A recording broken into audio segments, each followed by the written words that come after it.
Hi guys, good afternoon. Hope you all are doing good and I have a topic to discuss about. लेकिन उस topic पर जाने से पहले जो कि एनपीएल है उसकी डेट्स एंड ऑल दैट, उस पर जाने से पहले थोड़ी सी बात मैं करूंगा नेपाल टीम के अराइवल को लेकर के. They are back in town और बहुत अच्छा लगा देख करके कि उनका वेलकम दोबारा से बहुत अच्छे से हुआ, उनको रिसीव बहुत अच्छे से किया गया. और जो सोशल मीडिया पर थोड़े से चैंट्स चल रहे थे, थोड़ी सी बातें चल रही थी, ऐसा लग रहा था कि फैंस थोड़े से निराश दिख रहे हैं. लेकिन अच्छी बात यह है कि they are still proud. They are proud कि 10 साल बाद नेपाल वर्ल्ड स्टेज पर गया, वर्ल्ड कप खेलने गया. और सिर्फ ऐसा ही नहीं कि बस खेल करके आ गया, वो हेडलाइंस बनकर आया है. बस खेल कर आता तो शायद लोग थोड़ा ज्यादा निराश होते कि यार मतलब नाम तो छोड़कर आते, बट आप हेडलाइंस बनकर आए हो. आपने साउथ अफ्रीका जैसी टीम को परेशान किया है एंड आपकी बॉलिंग बहुत अच्छी रही है.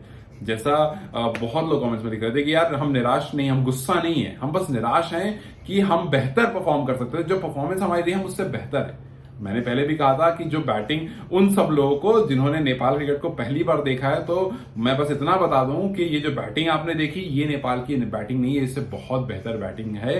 तो अभी आप देखकर अगर जज कर रहे हो तो मत करो, ठीक है. तो खैर जब ये टीम आई तो अच्छा लगा कि बहुत अच्छा वेलकम हुआ, सब लोगों ने अच्छे से वार्मली वेलकम करा. और एवरीवन लाइक कि चलो कोई नहीं, next time better luck, next time you guys played well. आपने दुनिया भर में मतलब everyone start talking about Nepal and crowd cherry on the cake. मतलब क्राउड और फैंस तो यार ऑब्वियसली यार मतलब हर जगह बात हो रही है, ऑब्वियसली हर बार हो रही है बात. तो it was a good campaign I would say कि हाँ ठीक है, एक अगर विन टेस्ट नेशन के अगेंस्ट होती तो बहुत प्राउड होता. बट ठीक है यार, it's something that we will remember for our life time. जब पहली बार गए किस तरह से वो डैलस का मैदान, किस तरह से वो काठमांडू लोगों ने बता दिया उसको कितना मतलब के आपने जहां पर मतलब हमने और आपने एक्सपेक्ट करा था, पर दुनिया ने एक्सपेक्ट नहीं करा था, बिकॉज दुनिया को नहीं पता था वो क्या चीज है.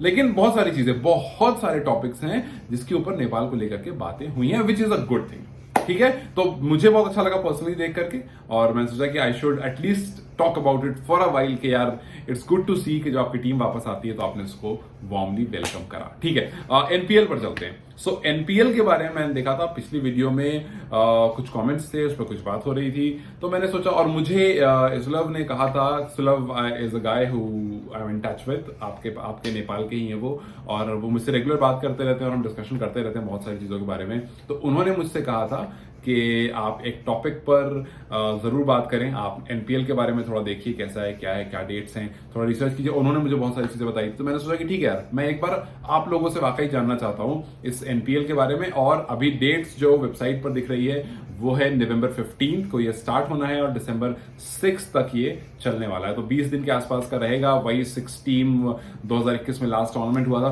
तो जो अभी तक होता आया है उसके बाद ये कंटिन्यूशन 2024 में होगा. लेकिन इसमें बहुत सारे क्वेश्चंस इसलिए हैं क्योंकि इतनी बड़ी बड़ी लीग दुनिया भर में हो रही हैं और उसके बाद बहुत सारी सक्सेसफुल लीग्स हो रही हैं. तो अब देखना यह है कि इसमें क्या और फ्रेंचाइज एड ऑन होती है, क्या इसमें कैन का इन्वॉल्वमेंट बढ़ता है, क्या इसमें मतलब कितना चेंजेस देखने को आता है, कौन कौन से आप इंटरनेशनल प्लेयर को टारगेट करते हो. बिकॉज अब नेपाल वर्ल्ड वाइड एक वर्ल्ड कप खेलने के बाद, मतलब वर्ल्ड कप खेलने से पहले जो नेपाल था और वर्ल्ड कप खेलने के बाद जो नेपाल है उसमें बहुत डिफरेंस है. और ये डिफरेंस एनपीएल में हमें दिखेगा कि भैया अब से पहले लोग थोड़ा सा नेपाल को लेकर के हाँ ठीक है चल रहा है, बट अब बाहर से भी जो लोग हैं, जैसे बहुत सारी फ्रेंचाइज, यू नेवर नो, आपको इंडिया की कोई फ्रेंचाइज जो है या इंडिया की कोई कंपनी जो सोचे, मुझे पता नहीं, मैंने उसके वो नहीं पढ़ा है कि परमिशन क्या क्या है, कौन कौन सी फ्रेंचाइज, क्या बाहर से कोई फ्रेंचाइज आकर के वहां टीम्स चला सकती है. आई डोंट नो कि ऐसा है या नहीं. आप लोग मुझे जरूर बता सकते हो, बिकॉज आप लोग काफी टाइम से इस चीज को फॉलो कर रहे हो. And I really want this to be a topic of discussion, जहां पर आप मुझे कमेंट्स करके बताओ और हम उस पर बात करें कि पहला तो ये कि ये जो 6 टीम का पूरा कॉन्सेप्ट है, क्या ये राउंड रॉबिन फॉर्मेट में ही होगा. ये आप लोगों को पता होगा कि जहां पर राउंड रॉबिन वही फॉर्मेट होता है जहां पर ग्रुप्स डिवाइड नहीं होते, जहां पर हर टीम एक दूसरी टीम से खेलती है, जैसे आईपीएल होता है. जैसे T20 वर्ल्ड कप हो रहा है वो नहीं, क्योंकि वहां पर ग्रुप्स डिवाइडेड है और हर टीम एक दूसरी टीम से नहीं खेलती है. बट आईपीएल जैसा फॉर्मेट है जहां पर, और दुनिया भर फुटबॉल भी मोस्टली राउंड रॉबिन फॉर्मेट में ही होता है, जहां पर एक टीम हर टीम से खेलती है. और फिर मोस्टली फुटबॉल में तो होम एंड अवे वाला सिचुएशन भी काफी ज्यादा होता है. सो यहां पर क्या क्या ऑप्शन है, क्या क्या अपॉर्चुनिटी है, पहले जो आपने देखा है उससे आपको क्या क्या डिफरेंसेस लग रहे हैं. क्योंकि मुझे जो डिफरेंस लगने वाला, जो दिखने वाला है वो ये है कि आप अब वर्ल्ड स्टेज से वापस आए हो. इसका मतलब यह है कि बड़े बड़े ब्रांड्स की नजर आप पर होगी, बड़े बड़े जो बिजनेस ओनर्स हैं उनकी नजर होगी, तो there is a good chance कि आप अब इसमें नंबर्स में इजाफा देखो। There is a good chance कि आप जो 6 टीम्स हैं, 6 फ्रेंचाइज हैं, उसको और बढ़ते हुए देखो। और अगर फ्रेंचाइज बढ़ेगी तो ऑब्वियससली बात है टीम्स बढ़ेंगी तो number of players I think 3 होते हैं, 3 आप फॉरेन प्लेयर रख सकते हो। If I am wrong please correct me, because मैंने बहुत ज्यादा फॉलो नहीं करा है, so I would really want you to correct me जहां पर मैं इस वीडियो में गलत होता हूं। सो आई थिंक 3 टीम है, और अगर टीम्स बढ़ती हैं, ज्यादा ओनर्स एड ऑन होते हैं, ज्यादा फ्रेंचाइज एड ऑन होती है, तो नंबर्स बढ़ने के चांसेस बहुत ज्यादा हैं। लोगोज को लेकर के बात हो रही है कि किस तरह का लोगो होना चाहिए, कैसा लोगो होगा, टीम्स के नाम को लेकर के बात हो रही है, और खास करके प्लेयर को लेकर के बहुत सारी बातें हो रही हैं कि भैया हमने T20 वर्ल्ड कप अभी खेला, हम खेल कर आए हैं, और ऐसी लीग आपको बहुत सारे एक्सपोजर देती है। तो क्या हम ये 3 से 4 देखो, 3 से 4 अगर आप फॉरेन प्लेयर्स करते हो, इसमें 2 चीजें होती हैं, आपका नुकसान भी होता है, आपका फायदा भी होता है। फायदा ऐसे होता है, let's say Kolkata night Riders अगर मिचेल स्टार्क को नहीं लेती, तो बहुत सारे यंग प्लेयर्स हैं इंडिया के जिनको पता भी नहीं होता कि मिचेल स्टार्क को खेलना कैसा होता है, क्योंकि उन्होंने अभी तक इंटरनेशनल डेब्यू नहीं करा है। तो अगर आप इंटरनेशनल प्लेयर्स थोड़े से बढ़ाते हो, मतलब बहुत ज्यादा नहीं ऑब्वियसली, बिकॉज आपके घर की लीग है, सो यू वुड वांट कि ज्यादा प्लेयर खेलें, बट आपके पास 3 से 4 वाला जो हिसाब किताब चलता है, अगर वहां पर आप रखते हो, तो आप जो बड़े बॉलर्स हैं उनको, क्योंकि मेनली आई थिंक क्रिकेट, वैसे तो बैट्समैन गेम कहते हैं हम, लेकिन मुझे लगता है बॉलिंग डोमिनेंट काफी रहता है, और बॉलिंग डोमिनेंट नहीं भी तो बॉलिंग बेस बहुत रहता है। मतलब अगर एक अच्छा बैट्समैन है, आप उसके सामने अच्छा बॉलर लाते हो, तो वहां पर ना कॉन्टेस्ट देखने में मजा आता है। तो अगर एक सपोज करो एक लीग चल रही है जहां पर सारे एवरेज बॉलर्स हैं, सारे वर्ल्ड क्लास बैटर्स हैं, तो वहां पर मजा नहीं आएगा, मतलब रन्स बहुत जाएंगे। अगर एक वर्ल्ड क्लास बॉलर उन सबके बीच में, तो फिर उस लीग का मजा ऊपर हो जाता है, और हमने देखा है कि बहुत जगहों पर बॉलर्स की कमी थोड़ी ज्यादा होती है।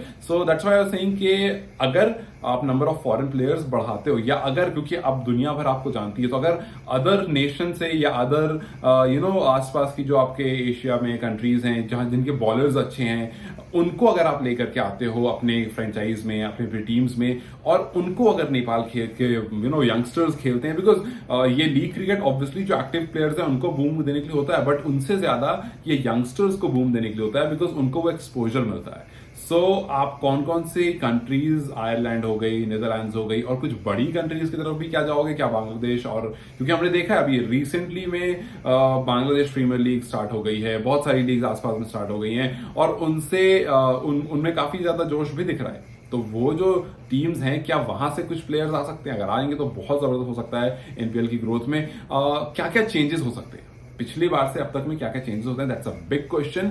टीम्स क्या और बढ़ सकती हैं, और कौन कौन से कैप्टन देखने को हमें मिल सकते हैं, ये कुछ चीजें हैं, और इसमें और भी ज्यादा डिस्कशंस। ऑब्वियसली एक इंट्रोडक्टरी टाइप की वीडियो है जहां पर हमें बहुत लिटिल इन्फॉर्मेशन है कि भैया एनपीएल बहुत जल्दी नवंबर 15 में स्टार्ट हो जाएगा। आपके पास फिलहाल 6 टीम्स हैं, राउंड रॉबिन फॉर्मेट में होगा, और वही सेमीज एंड फाइनल्स वर्सेस होता है, टॉप 4 होता है, तो वही मोस्टली फॉर्मेट फॉलो होगा। लेकिन क्या टीम्स बढ़ेंगी, क्या फ्रेंचाइज एड ऑन होगी, क्या फॉरेन प्लेयर्स के नंबर्स बढ़ेंगे, कहां कहां कौन कौन से नेशन पर टारगेट है हमारा, मतलब ऐसी बहुत सारी चीजें जिस पर डिस्कशन और जिस पर अभी थोड़ा सा हॉल्ट लगा हुआ है, वो इवेंचुअली टाइम के साथ हमें पता चलता रहेगा। लेकिन I would really want you to tell me कि और मुझे क्या क्या जानने की जरूरत है एनपीएल को लेकर के, या कौन से ऐसे मोमेंट है जो मुझे देखने की जरूरत है, जिसके हाईलाइट्स में जाकर के देखूं। And I am being very honest, मैं आपके सामने आकर के सिर्फ ये नहीं बोल दूंगा कि हाँ अरे तो मुझे तो पता है, अरे मैंने तो देखा। भाई जो मुझे नहीं पता, जो मैंने नहीं देखा है पास्ट में, नहीं फॉलो किया है, वो मैं बस क्यों ही बोल दूं। इससे बेहतर ये होगा कि आप में से जितने लोग देखे, उसमें से अगर 2 लोग भी मुझे ये बता दें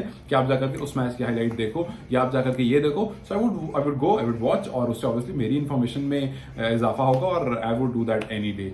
टिल देन आप लोग मुझे प्लीज बताओ कि इसमें और क्या क्या चीजें जो कवर की जा सकती है, सो दैट आगे उसके बारे में हम बात करेंगे। और I just love to have a discussion with you guys. Till then you guys take care, and I will see you very very soon. Bye bye.